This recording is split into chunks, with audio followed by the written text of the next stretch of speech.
প্রিয় দর্শক বন্ধুরা, এই মুহূর্তের জন্য আপার প্রাইমারি থেকে সিট আপডেট নিয়ে প্রশ্ন, বিশেষ সংবাদ আপডেট উঠে আসছে। এই মুহূর্তের জন্য জরুরি বার্তা, অবশ্যই বিগ ব্রেকিং নিউজ, আর্জেন্ট ভিত্তিতে, তাই এই ভিডিওটা আপনাদের জন্য ক্রিয়েট করতেই হচ্ছে। ভিডিওটিকে শেষ পর্যন্ত ওয়াচ করবেন, একদম স্কিপ করবেন না। চ্যানেলটিকে এখনই সাবস্ক্রাইব করে নিয়ে সঙ্গে থাকবেন। চলুন কথাবার্তা না বাড়িয়ে মূল টপিকে আমরা ফোকাস করি। বন্ধুরা, এবার আপার প্রাইমারি থেকে সিট আপডেট নিয়ে কার্যত প্রশ্ন উঠল। ধর্মতলার ডোরিনা ক্রসিং থেকে ওয়াই চ্যানেলে হামাগুড়ি দিয়ে যাচ্ছিলেন কয়েকজন আপার প্রাইমারির চাকরি প্রার্থীরা। হামাগুড়ি দিতে দিতে গত বুধবার তাদের স্লোগান ছিল যে আর কতদিন অপেক্ষা করতে হবে, সিট আপডেট করে ইন্টারভিউ নিয়ে নিয়োগ করতে হবে। ওই চাকরি প্রার্থীরা জানাচ্ছেন গত 11 বছর ধরে তারা যন্ত্রণা সহ্য করছেন, তা বোঝাতেই হামাগুড়ি তারা দিচ্ছেন। সুবোধ মল্লিক স্কোয়ার থেকে আপার প্রাইমারির চাকরি প্রার্থীদের ওই মিছিল গত বুধবার দুপুরে শুরু হয়েছিল এবং মিছিলে অংশগ্রহণকারী চাকরি প্রার্থীদের কারো গালে, কারো বা টুপিতে সাদা স্টিকার ছিল। তাতে লেখা ছিল সিট আপডেট করে ইন্টারভিউ নিতে হবে। তারা সবাই টেট পাস এবং ট্রেন্ড অর্থাৎ প্রশিক্ষিত। এক সম্মানীয় চাকরি প্রার্থী জানাচ্ছেন যে গেজেটে লেখা রয়েছে ইন্টারভিউর 15 দিন আগে শূন্যপদের সিট আপডেট করতে হবে। গেজেটের ওই নিয়ম আপার প্রাইমারির ক্ষেত্রে নিয়োগ প্রক্রিয়ায় মানা হয়নি। 2016 সালে স্কুল সার্ভিস কমিশন শূন্যপদ জানিয়েছিল 14,339টি। সেই 14,339টি শূন্যপদেই নিয়োগ প্রক্রিয়া চালু থাকলো। 2014 সালের পরে গত 10 বছরে বহু শিক্ষক অবসর নিয়েছেন, ফলে অনেক শূন্যপদ তৈরি হয়েছে, কিন্তু তা আপডেট হলো না।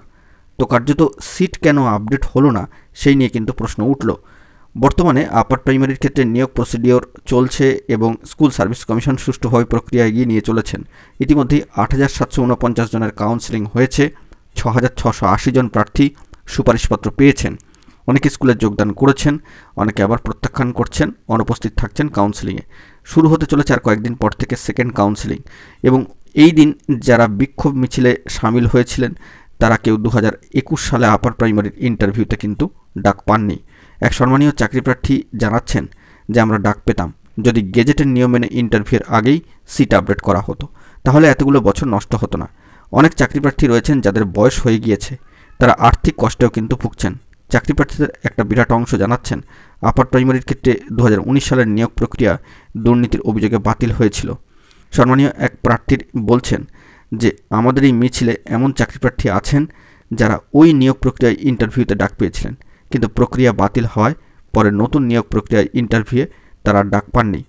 তো কার্যত এর ফলে তাদেরকে কিন্তু ভুগতে হচ্ছে। মিছিলে এক চাকরি প্রার্থী সম্মানীয় অভিভাবক জানাচ্ছেন যে মেয়ের লড়াইয়ে আমিও ওর সঙ্গে আছি, মেয়ের সঙ্গে প্রতিটা মিছিলে আসি। কেন গেজেট নিয়ম মেনে সিট আপডেট করে ইন্টারভিউ নিয়ে নিয়োগ হবে না? এই প্রসঙ্গে শিক্ষা দপ্তরের সম্মানীয় এক আধিকারিক অবশ্য দাবি করছেন, কোট আনকোট বার্তা, যে মহামান্য আদালতের নির্দেশ মেনেই উচ্চ প্রাথমিকে নিয়োগ চলছে।